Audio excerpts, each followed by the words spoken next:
where KwaZulu-Natal government officials have been announcing plans to assist flood victims who were recently evicted from a hotel that was housing them temporarily. Phila Mthembu has the story then for us, and I believe is even joined then by the MEC for Human Settlements in the province. Phila, let me hand it over straight to you.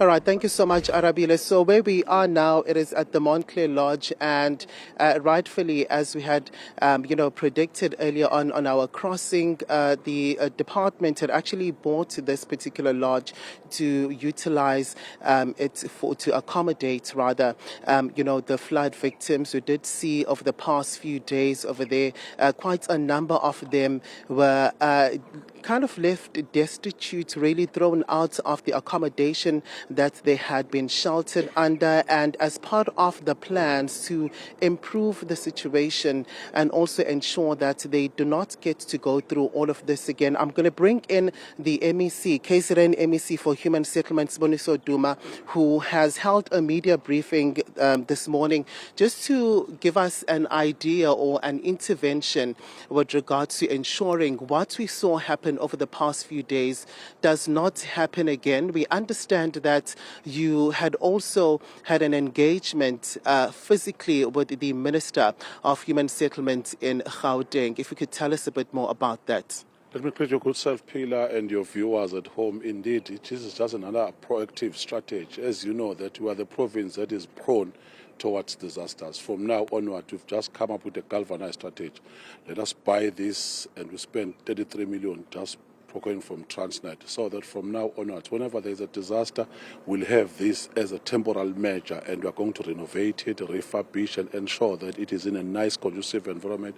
It's very big, and it is going to do a lot of things. Ministers have agreed in principle that KwaZulu-Natal must be assisted. KwaZulu-Natal is amongst those, and just want to thank her for ensuring that she is assisting us on this process. Along with the Tegwini, from now onwards, we are going to house those people here. I think by December, it will have been done. The first batch is going to come, but remember, it is going to be a temporary measure that whenever there is a disaster, they will be here until their house have been built and procured from now onwards.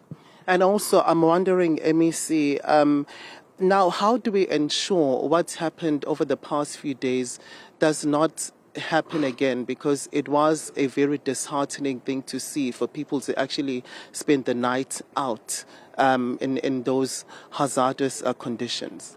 We've held almost 3 meetings. Tomorrow is our last meeting in consultation the process, all 3 spheres of government, national, provincial, and the eThekwini municipality.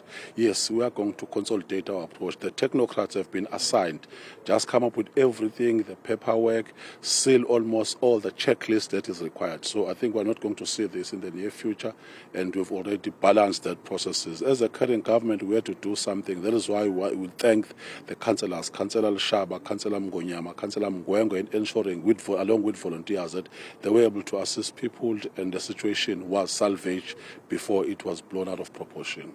And, MEC, also, I understand that this is going to be a temporary accommodation, but the department has also been struggling over the years to find a permanent solution. We have those who were victims of the floods in April 2022 still are waiting to be accommodated. This doesn't seem like quite a solid long-term solution, though, MEC.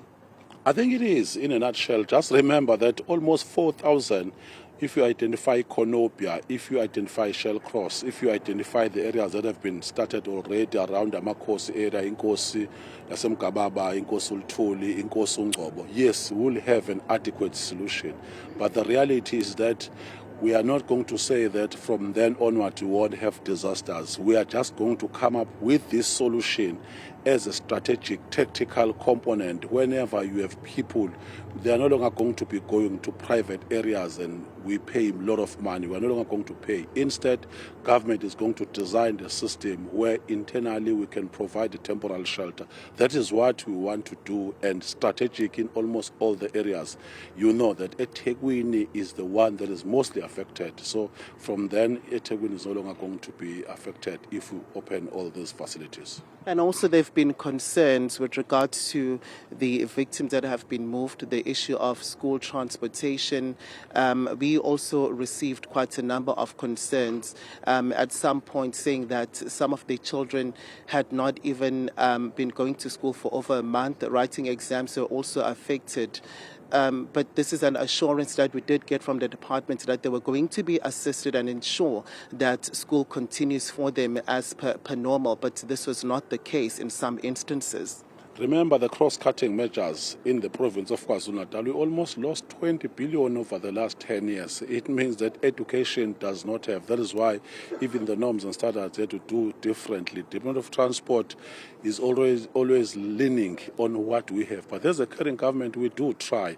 And the movement, if you are going to be moved from Umla's travel to CPD or other areas, the issue of unemployment might increase because you'll find that you're working around a Spingo, so you must be moved. So all those issues, we have to balance those skewed equation as the state, and we have tried by all means under circumstances, and we can't almost satisfy all the needs, but we do try as the state, and there is an improvement. People are already saying that no, something has been done tangible. So, and from then onwards, it's a learning curve in some instances. Our lived experience has told us that by December there will be rains already, which is why we would have done this process of ensuring that we do have this shelter and proactively ensure that almost other areas have been built. All right, thank you so much for your time, MEC. That was the KZN Human Settlements MEC, Siboniso Duma, outlining their plans with regards to seeing to the victims of the floods that were left destitute. We understand that right now they are still being accommodated in Umbilo, and there are plans to move them here around December or January next year, as there's still some work that needs to be done here. We did also get an opportunity to go inside to see the condition of the building. Still quite a number of work that needs to be done, really. It is not in a current good state to be accommodating human beings, but an assurance we are getting over there that the works is still to get underway, but that also the national department is also pretty much involved in ensuring that what we saw where the victims were thrown out does not happen again. Arabil. Pilar, thank you so much for bringing us that, as well as that interview.